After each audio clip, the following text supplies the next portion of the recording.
Hello बच्चों। तो कैसे हैं आप सब? आई होप बहुत बढ़िया होंगे। चलिए आइए हम लोग फिर से लेकर के आ गए हैं रेजिस्टेंस का कुछ न्यूमेरिकल्स, जिसे हम लोग देखते हैं, सॉल्व करते हैं, जैसा कि आपके स्क्रीन पे दिख रहा है। तो आइए हम लोग बारी बारी से सॉल्व करते हैं ऐसे ऐसे न्यूमेरिकल्स जो ऐसे सर्किट का जो रहता है वो थोड़ा सा कन्फ्यूज़न पैदा करता है। तो कन्फ्यूज़न ना हो इसलिए हम लोग एकदम से ट्रिकली पढ़ेंगे। ठीक है, कैसे सॉल्व किया जाता है ऐसे सर्किट्स का न्यूमेरिकल्स। ठीक है, तो आइए हम लोग सॉल्व करना शुरू करते हैं। पहले इसको हम लोग सॉल्व करते हैं फर्स्ट। ठीक है, जैसा कि आपको दिख रहा है ए और बी के बीच इक्विवेलेंट रेजिस्टेंस निकालना है, और इक्विवेलेंट रेजिस्टेंस निकालने के लिए हम लोग सीरीज और पैरेलल पढ़ चुके हैं, है ना। सीरीज कॉम्बिनेशन और पैरेलल कॉम्बिनेशन, कुछ हम लोग वैसा ही सीरीज और पैरेलल में अरेंज करेंगे ये सारे रेजिस्टर्स को, और जब अरेंज हो जाएगी तो हम लोग सॉल्यूशन करना आसान हो जाएगा। ठीक है, जैसा कि बेसिक न्यूमेरिकल्स हम लोग प्रीवियस वीडियो में कर चुके हैं। तो यदि अगर आप वो वीडियो नहीं देखे हैं तो आपके डिस्क्रिप्शन के में लिंक दिया हुआ है, उसमें जाइए और उसको देख करके आइए, उसके बाद में फिर इसका सॉल्यूशन देखिए।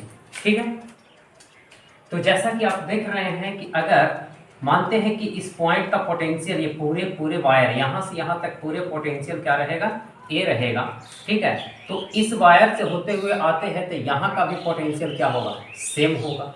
ठीक है, और यहाँ का पोटेंशियल यदि अगर बी है तो ये पूरे वायर से होते हुए यहाँ तक पहुँचेंगे। ठीक है, पूरे वायर में कहीं पे भी कोई रेजिस्टर लगा हुआ नहीं है, तो इस पॉइंट का भी पोटेंशियल क्या हो जाएगा, बी हो जाएगा। ठीक है, अब इसको हम लोग अरेंज करते हैं। तो एक पॉइंट हमारे पास में ए है और एक पॉइंट बी है, बस दो ही पॉइंट है। ठीक है, अब दोनों पॉइंट के बीच हम लोग रेजिस्टेंस लगाते हैं। ठीक है, तो ए और बी के बीच जहां तक कि हमें दिख रहा है कि एक रेजिस्टर लगा हुआ है, तो ए और बी के बीच एक रेजिस्टर लगा देंगे। उसके बाद फिर देखिए बी और ए के बीच एक रेजिस्टर लगा हुआ है, बी और ए के बीच एक रेजिस्टर लगा देंगे। ठीक है, ए और बी के बीच एक रेजिस्टर लगा हुआ है, तो ए और बी के बीच भी एक रेजिस्टर लगा देंगे। सबका रेजिस्टेंस कितना है, आर है। ठीक है, अब तीनों रेजिस्टर किस में आ गया, पैरेलल कॉम्बिनेशन में आ गया। तो पैरेलल कॉम्बिनेशन के लिए हम लोग फार्मूला जानते हैं, 1/r equivalent is equals to 1/r plus 1/r plus 1/r हो जाएगा। ठीक है, इसको यदि अगर सॉल्व करते हैं तो एलसीएम आर हो जाएगा, 1 plus 1 plus 1 is equals to 3/r। तो 1/r इक्विवेलेंट का वैल्यू आ गया 3/r। तो r इक्विवेलेंट का वैल्यू कितना हो जाएगा, तो क्रॉस मल्टीप्लाई करेंगे r/3। ठीक है, बहुत ही आसानी तरीके से सॉल्व हो गया। देखने में तो लग रहा था कि पता ना कैसे बनेगा, कितना डिफिकल्ट रहा होगा।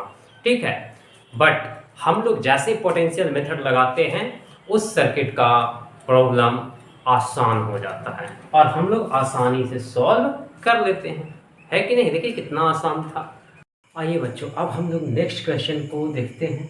जैसा कि आपको स्क्रीन पे दिख रहा है, इसमें ज़्यादा कुछ नहीं किया गया है, सिर्फ एक रजिस्टर को ऐड कर दिया गया है। ठीक है, अब इस क्वेश्चन का सॉल्यूशन हम लोग करते हैं। ठीक है, देखिए जैसा कि हम लोग पहले देख रहे थे, सेम क्वेश्चन वही है, सिर्फ एक रजिस्टर को ऐड किया गया है। यानी इस पॉइंट का पोटेंशियल अगर ए मानते हैं तो यहाँ तक पोटेंशियल तो सेम होगा, यानी इस पॉइंट का पोटेंशियल ए होगा। ठीक है, बट किसी भी रास्ते से यदि अगर जाते हैं तो हमें रजिस्टर मिल जाता है, यानी पोटेंशियल तो चेंज करना ही है कि नहीं। ठीक है, इस रास्ते से यदि अगर जाते हैं तो यहाँ पे हमारा एक रजिस्टर मिल रहा है, यानी यहाँ का पोटेंशियल ए है, तो इसका पॉइंट पोटेंशियल चेंज करके मानते हैं कि सी होगा।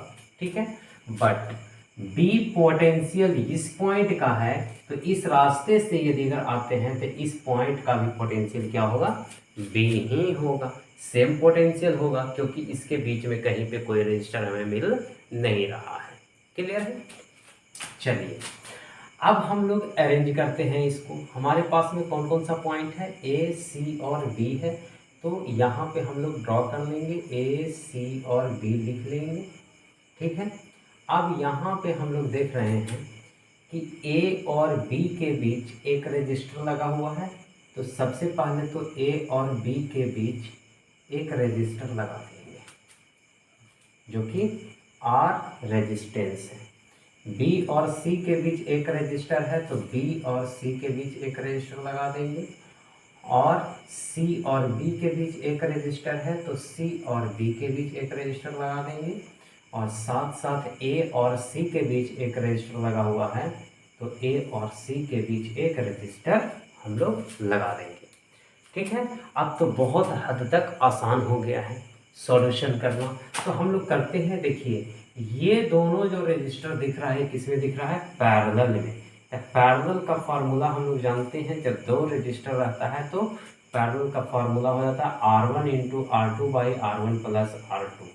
ठीक है, तो R into R by 2R हो जाएगा। एक R से एक R कैंसिल करेगा तो कितना हो जाएगा, R बाई 2।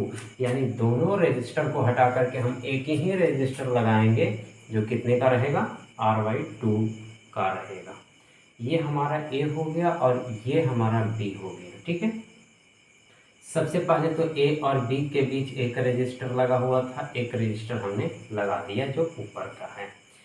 एक रजिस्टर यहाँ पे लगा हुआ था सीधा, एक रजिस्टर सीधा लगा दिया और ये दोनों को हटा करके हमने एक लगाया जिसका रेजिस्टेंस कितना रहा, R बाई 2, और इसका रेजिस्टेंस था पहले से R, तो R लिख दिए। अब ये दोनों किस में दिख रहा है, ये दोनों रजिस्टर जो है किस में दिख रहा है, सीरीज कॉम्बिनेशन में दिख रहा है। तो R इक्विवेलेंट इसका निकालेंगे तो कितना हो जाएगा, R1 प्लस R2, यानी R plus R by 2 is equals to 2 LCM ले लेंगे तो कितना हो जाएगा, 2R plus R is equals to 3 by 2 R। तो R इक्विवेलेंट इसका कितना आ गया, 3 बाई 2 इंटू R, है कि नहीं। यानी अब ये दोनों रजिस्टर को हटा करके हम एक रजिस्टर लगाते हैं। ठीक है, इधर लिखते हैं, ये A हो गया और ये B हो गया। ठीक है, पहले से A और B के बीच एक रजिस्टर लगा हुआ था जिसका रेजिस्टेंस था R। अब हमने ये दोनों को हटा करके एक रजिस्टर लगाया जो कितने का लगेगा, 3 बाई 2 R। तब इसका इक्विवेलेंट क्या हो जाएगा, दोनों आ गया है पैरेलल में, यानी R1 into R2 by R1 plus R2। ठीक है, is equals to 3 by 2 R square by कितना हो जाएगा, 2 एलसीएम लेंगे तो 2R प्लस 3R, 2 से 2 हो जाएगा कैंसिल, बचेगा क्या, 3R स्क्वायर बाई 5R, एक R से एक R कैंसिल हो जाएगा। तो R equivalent is equals to 3 by 5R, इतना आ गया। यानी ये क्या है, A और B के बीच का इक्विवेलेंट रेजिस्टेंस है 3 बाई 5R। ठीक है, बहुत बढ़िया से समझ में आ रहा है।